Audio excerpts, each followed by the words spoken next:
Independientemente del lugar desde donde se analice, ya sea en Cuba, Brasil o incluso allá, hasta en la propia Nigeria, el Egua resulta ser una deidad muy enigmática.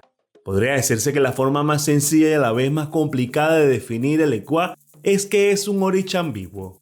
De hecho, puede desempeñarse como perfecto protector de los seres humanos y a la vez puede llegar a ser un juez implacable de su conducta. Bienvenidos a nuestro canal Ochaifa.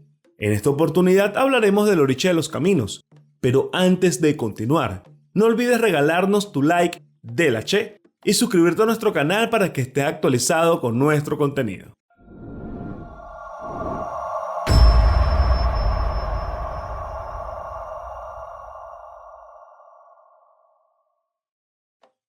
La deidad yoruba el Egua, también conocida como el Egbara, Legba, Vara, o incluso identificada también como Echu, cosa que genera bastante polémica y cuyo análisis está cargado de una gran complejidad. Vamos a dejar claro que para la cultura yoruba, al igual que para todas las prácticas derivadas de ella, los orishas vienen a cumplir un rol intermediario entre los humanos encarnados en este plano terrenal y la sagrada trilogía, Olodumare, Olofin y Oloru. ¿Qué quiere decir esto? Que se considera que Dios Todopoderoso no interviene directamente en los avatares de la vida de los seres humanos. Es por eso que se le concedió ciertas potestades a los orishas. Por lo tanto, cada deidad tiene atribuciones y virtudes con las que pueden intervenir en las circunstancias que atraviesan a los individuos según sea necesario. En el caso de este orisha, el Egua, se trata de una deidad que representa la luz y las sombras en una misma proporción. Su energía es extremadamente dinámica y también juvenil, además de ser el que transporta los esbozes hasta Oru, siendo él el mensajero de las deidades. También es el intérprete del lenguaje de los orishas y los hombres, es decir, que es fundamental en el proceso de la comunicación con las espiritualidades.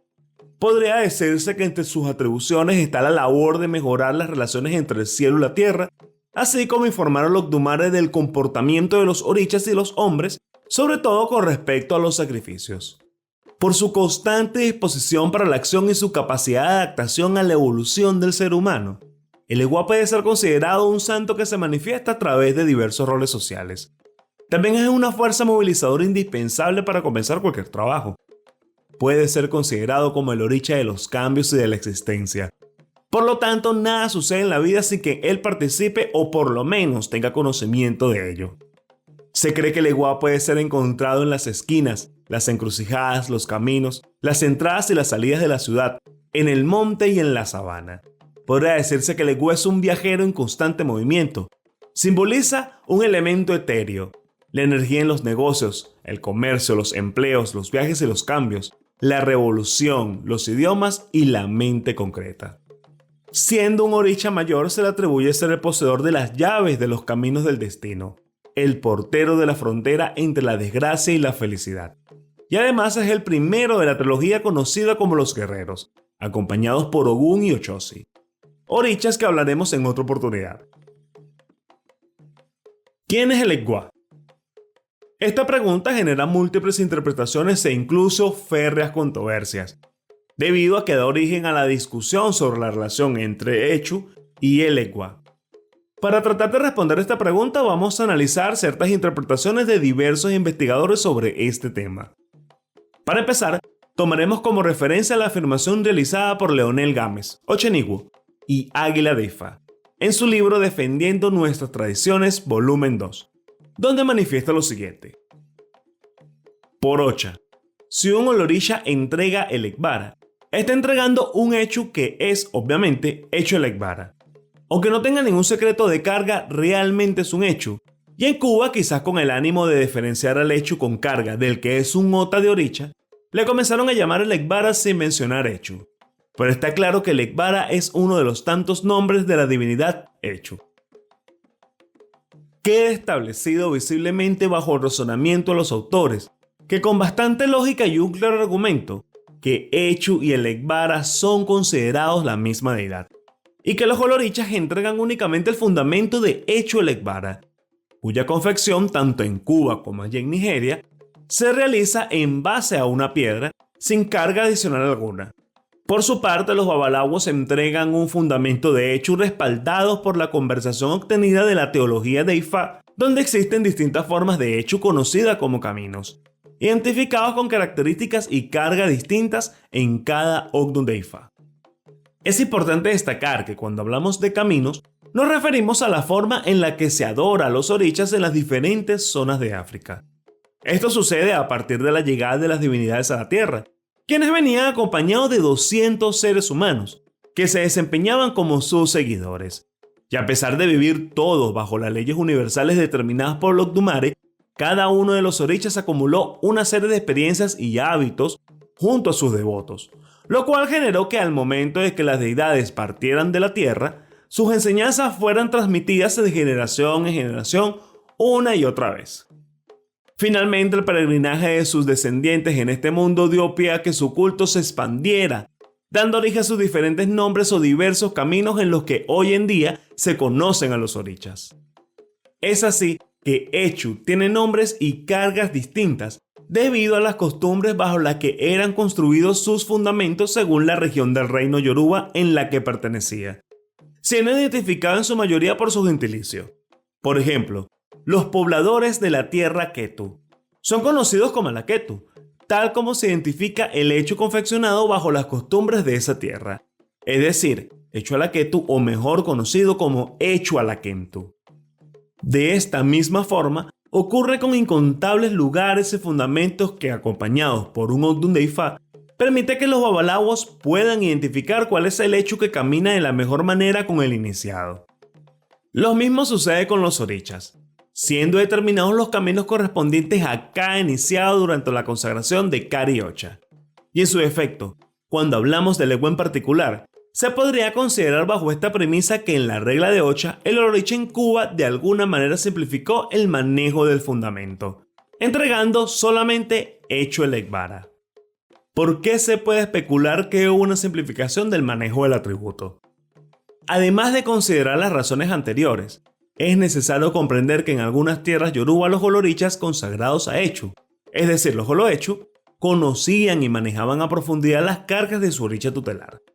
Pero esas prácticas no lograron difundirse en Cuba, a diferencia de los conocimientos con respecto a Echu, obtenidos en los Ogdun de Ifá que sí se dieron a conocer y se mantienen hasta nuestros días. De cualquier manera, lo importante es comprender que las prácticas con respecto a este oricha confieren a potestades con formas y maneras particulares en cada una de las tierras, con ciertas diferencias para sus iniciados, que bien puede ser olorichas o babalawos, pero se genera una necesidad de conflicto o algo entre ellos, ya que su adoración es adjudicada a ambos.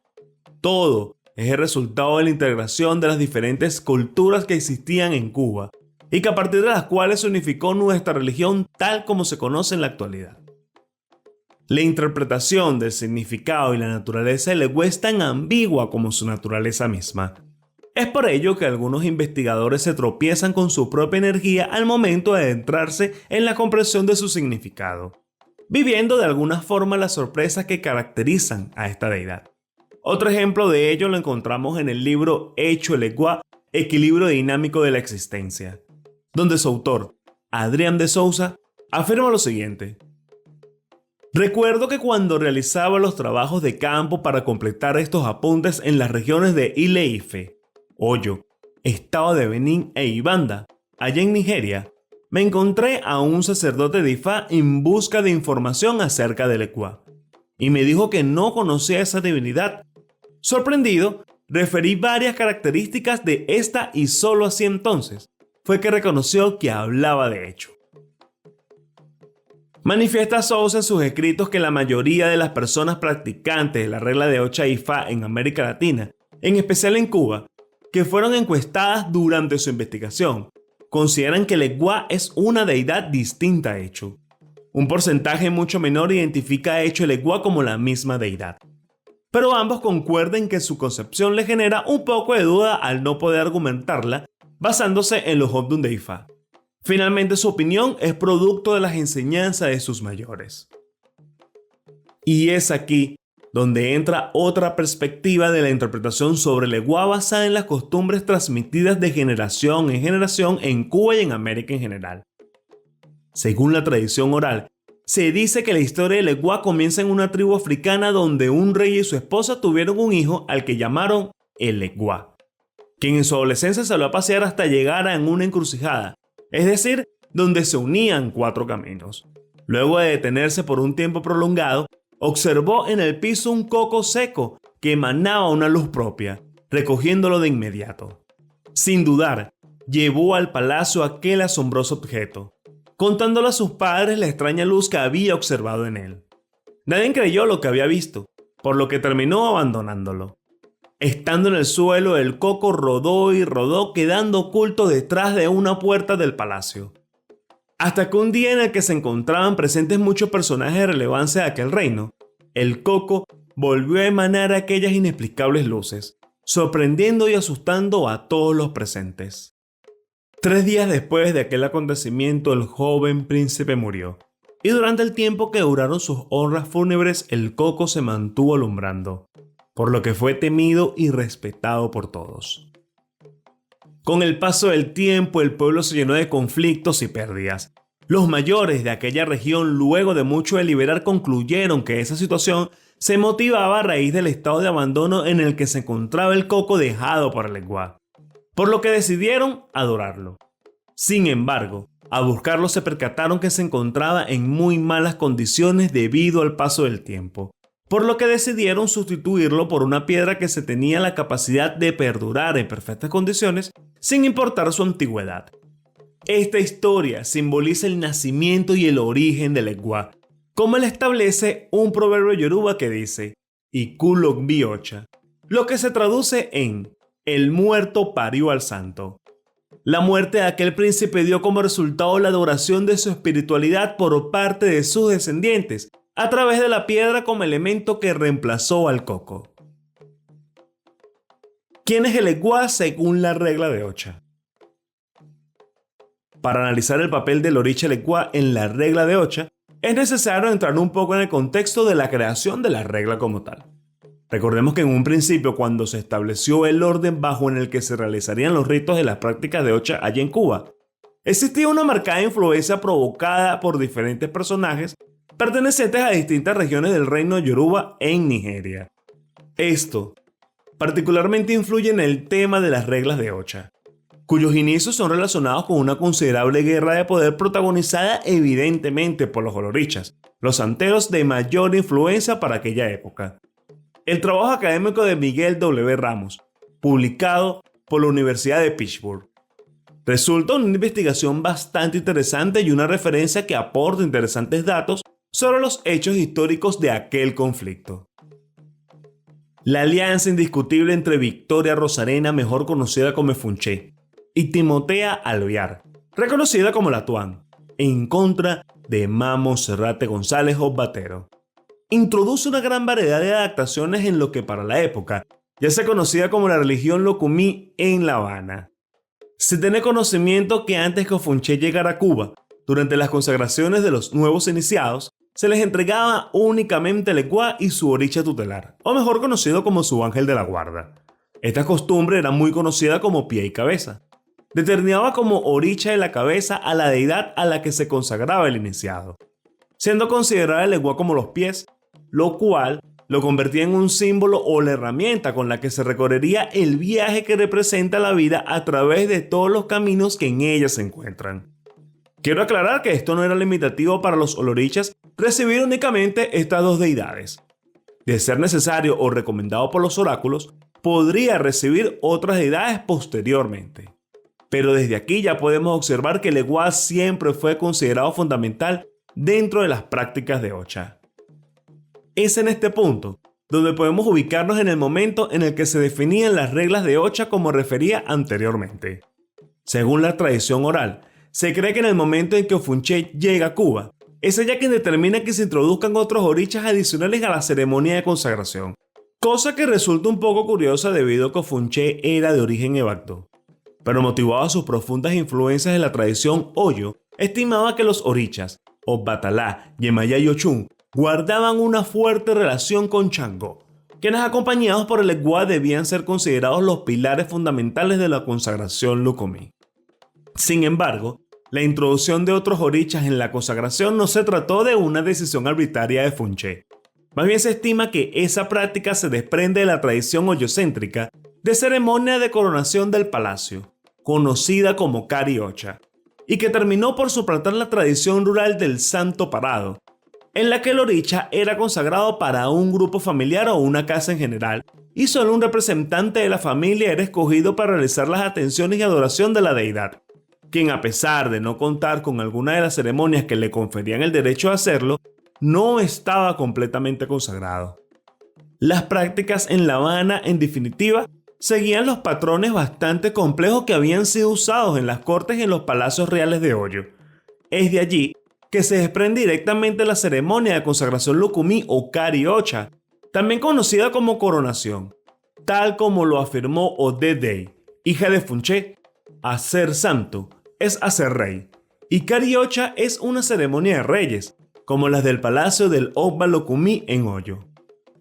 Mientras tanto, Obbatero no estaba de acuerdo con las prácticas que se estaban imponiendo y se negaba a realizar adaptaciones o alterar sus ritos de Bagdó de cualquier manera.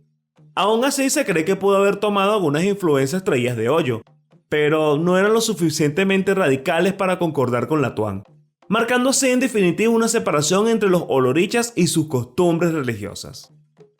Cabe destacar que la rivalidad entre Funché y Obbatero no nace únicamente de motivaciones personales o intereses religiosos.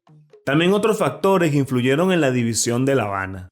Por ejemplo, la realidad social e histórica entre los de Bagdó y los Hoyo en África, donde a pesar de que los de Bagdó dentro del territorio yoruba fueron súbditos leales al alafín o rey de Hoyo a partir de mediados del siglo XVII. Los recuerdos de las múltiples incursiones provocadas por Hoyo en el territorio de Bagdó hacían que de alguna manera el inconsciente colectivo le guardara resentimiento por las pérdidas sufridas. Aún así, en todo este lío el Eguá siempre conservó su marcada importancia, siendo considerado por las diferentes reglas como una deidad fundamental para cualquier consagración. Antes de continuar, no olvides suscribirte y activar la campanita de notificaciones para que estés actualizado con nuestro contenido. También puedes visitarnos en nuestra página web www.ochaeifa.com. ¿Quién es el Eguá según Ifá? Para comenzar, sabemos que todos los orichas utilizaron la energía de un Odun o signo de Ifá para pasar del mundo invisible, es decir, de Oru, al mundo visible, conocido como Aye. Comúnmente en este proceso se conoce como bajar del cielo a la tierra. Por esa razón, cada deidad está relacionada con un Odun específico conocido como su Odun Isalaye. En el caso del Eguá, sabemos que llega a este mundo mediante el Odun de Ifá Ogbeate. Pero ese no es el único signo donde podemos verlo presente. La verdad es que sus apariciones dentro de los tratados de los Odun de Ifá es bastante común. Por ejemplo, si hablamos de Echo Elegbara, podemos ubicarlos en el Odun de Ifá Ogundameji, donde actúa como Echu que acompañó a Baba, Ogundameji, y Ogun cuando viajaron del cielo a la tierra, siendo identificado como el controlador de los esboces o sacrificios, encargándose de hacer llegar el mensaje hasta el resto de las divinidades, logrando que el oficiante resuelva el problema por el cual sacrificó. Ese Odun también señala que por mandato de Olofi fueron premiados los servicios del Eguá en la tierra con una corona y un collar de cuencas negras, blancas y rojas, y hace referencia a su labor como mensajero divino y transmisor del Egbó. Otra referencia podemos encontrarla en el Odun de Ifá Uhuani Shokbe, donde se evidencian las características más revoltosas y las inclinaciones más negativas del oricha.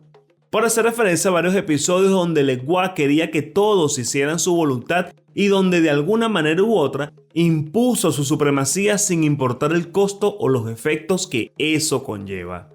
Eso nos lleva a analizar otra confusión que algunos neófitos e incluso algunos practicantes suelen tener acerca de esta deidad, quienes se preguntan si el Eguá es malo. Primeramente, es necesario comprender que hablar del Eguá no es hablar de brujería. El Eguá está más allá del bien o el mal. Personifica un equilibrio que castiga o beneficia por igual.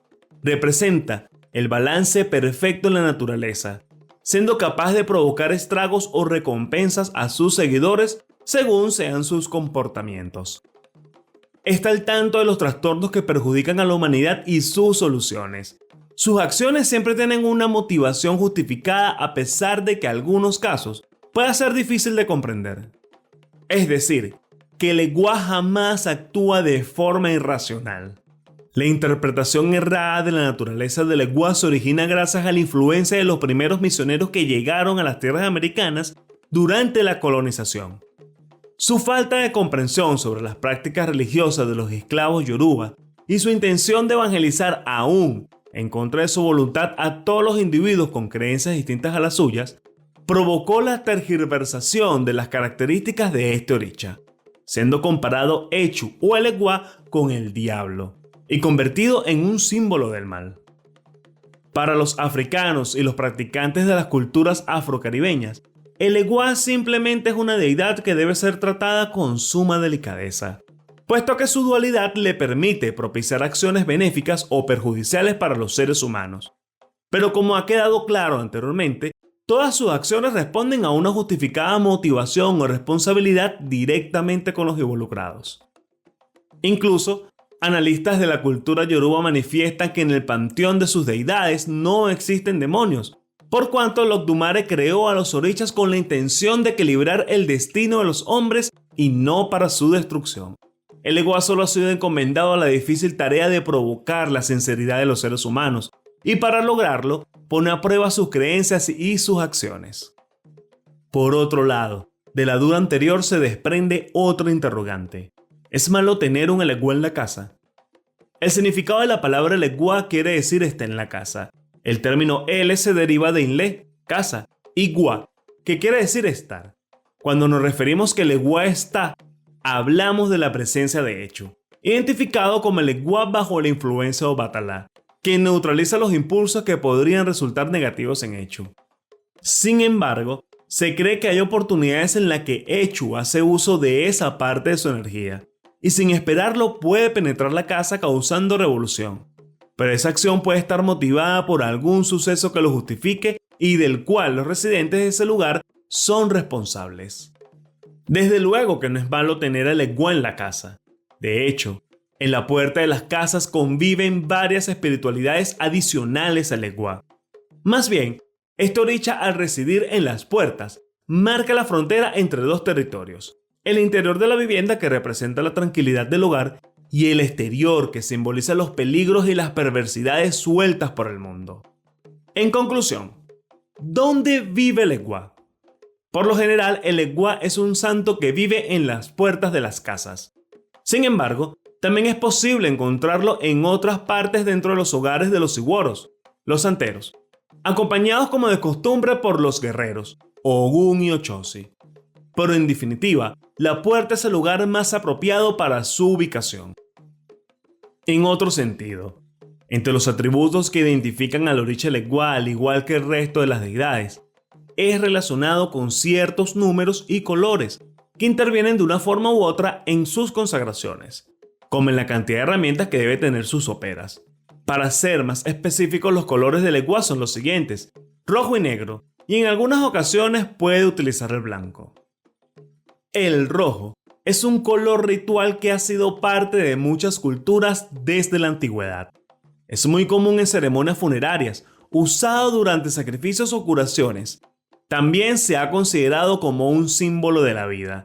El color rojo representa características claramente relacionadas con el Egua, como la excitación, la fortaleza, la vitalidad, la expansión y el dominio. El color negro, por su parte, representa la oscuridad, incluso la oscuridad espiritual, ya que en algunas culturas se cree que las energías o entidades negativas se ocultan en la penumbra. Es una tonalidad que transmite misterio y temor. Esta sensación es ocasionada porque al predominar el color negro, no es posible diferenciar formas, imágenes o senderos. Sin embargo, este color también expresa conversión, austeridad o poder, elegancia, prestigio y autoridad. Por ejemplo, algunas vestimentas de personajes que ostentan importantes cargos son confesionados haciendo el uso de esa tonalidad, como en el caso de algunos sacerdotes, jueces, policías o graduándonos de la universidad. Por otro lado, el Eguá en alguno de sus caminos hace también el uso del color blanco, el cual se interpreta primeramente como la luz. Además, representa la presencia de Dios y la pureza, el orden y la claridad en todos los sentidos. La combinación de estos colores no es más que la expresión de la naturaleza misma del oricha. Tanto el rojo como el blanco hacen contraposición al negro. Su unión representa una ambigüedad que parte desde la ausencia de colores como símbolo de oscuridad o muerte, representada por el color negro, a la presencia de la luz emanada por el color blanco, o la energía vital que se encuentra en el color rojo.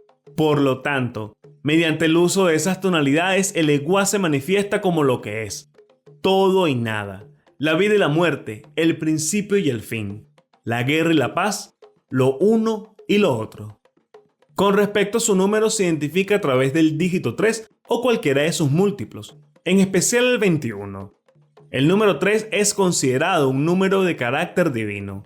Al igual que el Eguá, este número simboliza el principio y el fin de todas las cosas. La importancia de este dígito es demostrada en la regla del número 3, lo cual manifiesta que todas las cosas poseen 3 elementos, es decir, un principio, un medio y un fin. Otro ejemplo de ello es el tiempo, que se divide en 3 fases: presente, pasado y futuro.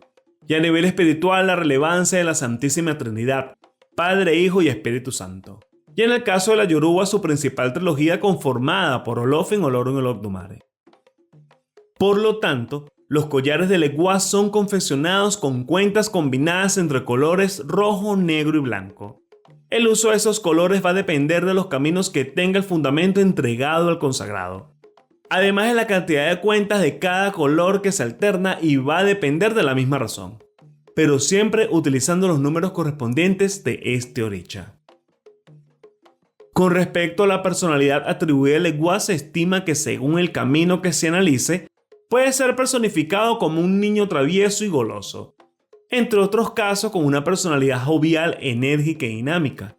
Otras imágenes lo describen como un hombre fuerte y viril, o un hombre muy mayor. También se cree que por su personalidad el Eguá es símbolo de alegría, jocosidad, le gusta hacer bromas, al igual que puede ser implacable y severo. Es decir, que puede ser tan benevolente como inclemente, tranquilo y protector, y a la vez indiferente. Su energía representa un cambio constante de la naturaleza y por tanto un equilibrio, conocedor de todos los caminos entre lo físico y lo espiritual y de todas las trampas posibles, con un carácter muy delicado que lo lleva a resistirse ante la más mínima falta, por lo que sus devotos y seguidores deben conocer con exactitud cuáles son sus tabúes para evitar provocar la indisposición de este oricha. Entre los elementos o acciones que resultan tabú, tanto para el Eguá como para sus iniciados, sus hijos, es posible destacar que no le gusta comer palomas ni guinea, pues éstas los debilitan. En caso de hacerlo, debe realizarse con una ceremonia especial. No le agradan que tenga deudas con él. Si el Eguá considera que la persona no cumple con sus compromisos con él porque realmente no lo desea, puede generarle considerables trastornos. Algunas tradiciones manifiestan que al Eguá no le gusta que silben o chiflen delante de él o dentro de su residencia. No le agradan que maldigan en su presencia o dentro del hogar. En el caso de las mujeres, no deben tocar el Eguá ni ningún otro oricha u ocha mientras tengan la menstruación. No se debe manipular su fundamento si no se ha bañado con anterioridad. No le gustan las comidas o bebidas preparadas con condimentos picantes porque eso altera su fuego natural. No le agrada la candela o el calor, ni las comidas calientes.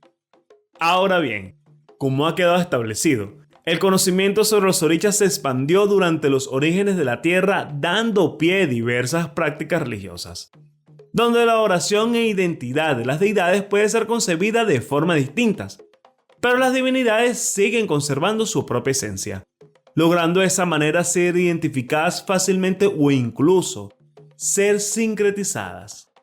Por ejemplo, en el caso del sincretismo del Eguá en Cuba, este oricha adquiere atributos propios del Nuevo Mundo durante ese proceso, entre ellos, el báculo del peregrino, conocido más tarde como el garabato, la bolsa de peregrino, que no es otra cosa que el güiro que le cuelga, y el sombrero de peregrino, representado por su típico sombrero de Yarey. Estos accesorios representativos de un largo viaje fueron rápidamente atribuidos al dueño de los caminos. Y es evidente que las indumentarias de Legua fueron redactadas al traje típico del campesino cubano. Lo cierto es que el sincretismo de Echo y Legua es tan complejo como el Oricha mismo.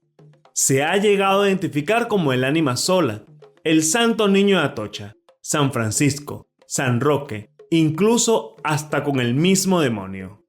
Pero el sincretismo dentro de la religión católica con el que mayor cobra relevancia es con San Antonio, quien curiosamente es un protector todopoderoso que está siempre muy cercano a sus devotos y que tiene la capacidad de adaptarse siempre a sus necesidades, dando lugar a que su culto pueda renovarse incesantemente, de la misma manera que lo hace Legua.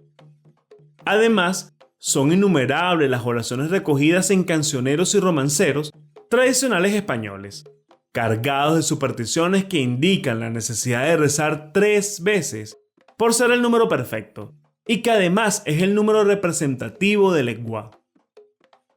Con respecto al culto antoniano, se sabe que se difundió enormemente gracias a la acción de la Orden Franciscana, que con el apoyo de la monarquía que tuvo un papel determinante en su divulgación.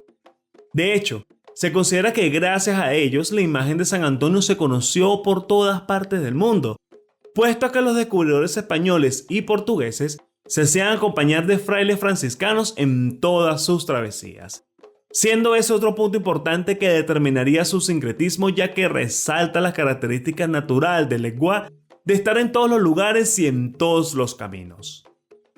Por otro lado, San Antonio también posee tradiciones relacionadas con la milicia. Estas atribuciones nacen en Portugal en el siglo XVII, durante las guerras peninsulares, y se intensifican durante las luchas contra los franceses, en consecuencia de la fe en la victoria que los soldados le confiaban. Otra característica que ambas espiritualidades tienen en común, al ser considerado el Legua un guerrero.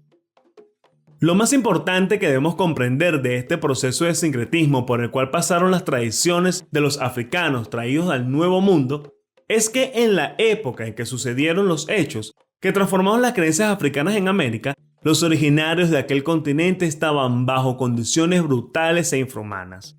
Y aún así, estos valientes esclavos salvaron y mantuvieron su tradición con astucia, sagacia e inteligencia. Considerando fundamentalmente que los practicantes religiosos que llegaron a América eran esclavos que procedían de diferentes tribus y etnias, por lo tanto, es lógico pensar que la religión afroamericana no solo se sincretizó con el cristianismo, sino también que vivió la necesidad de fusionar con las creencias de todas las tribus que hacían parte de la Confederación Yoruba, tanto de aliados como de enemigos que llegaron de manera forzosa a América, prevaleciendo entre ellos la necesidad de fundir o sincretizar sus deidades según sus similitudes a razón de salvaguardar, de alguna manera, su legado. Otra huella africana de Legua se ve reflejada en la práctica religiosa brasilera candomblé. Roger Bastide, en su texto Le Candomblé de Bahía, señala con respecto a hecho lo siguiente: no es solo el mensajero, es también el intérprete del lenguaje de los santos, que no es igual al de los hombres, y por lo tanto necesita a alguien que traduzca las oraciones al humano y palabras del consejo divino al lenguaje apropiado. Una vez más, se resaltan las semejanzas. En el caso del palo Monte Mayombe, podemos identificarlo bajo la identidad de la deidad conocida como Lucero Mundo. Sus rasgos guardan bastantes similitudes evidentes, siendo identificado como mensajero y vocero de la prenda de palo. Dentro de la regla conga debe ser el primer fundamento a recibir, por cuanto es quien ofrece la estabilidad necesaria al iniciado. Dentro de esa práctica, se dice que sin lucero no existe nada de palo Monte Mayombe, siendo el primero que recibe los sacrificios y por ende la primera divinidad que hay que atender. Los colores que lo identifican son rojo y negro, debido a que se considera la representación del equilibrio dinámico del universo. Sin embargo, su existencia y funcionamiento se consideran autónoma. Por lo tanto, en ocasiones puede convertirse en una deidad difícil de comprender, cuyo carácter puede llegar a ser implacable y violento. Como ven, podría seguir describiéndolo, y en definitiva encontraríamos muchísimas más similitudes con el Orisha Legua. Finalmente, para poder entender el Legua, tenemos que remontarnos al proceso de sincretismo y adaptación que tuvo la religión yoruba en las diversas regiones de América.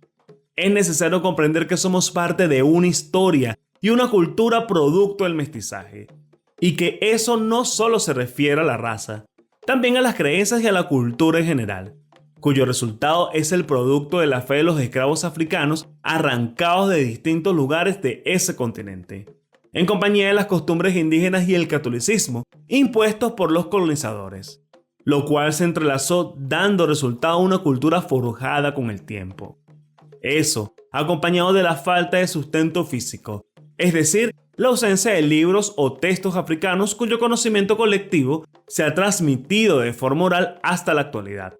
Da como resultado que prevalezca la esencia de las divinidades, contando además con rasgos propios de esa fusión, siendo en el caso de Legua una representación icónica de su propia esencia, la ambigüedad. Esto ha sido todo por el día de hoy. Gracias por visitar nuestro canal. Si te gustó, déjanos tu like de la che. Y recuerda que para mayor información sobre Legua y el resto de los orichas del panteón yoruba y mucho más contenido relacionado con el mundo espiritual, visítanos en nuestra página web www.ochaeifa.com o a través de nuestra página de Instagram, @somosochaeifa. Nos vemos en otra oportunidad.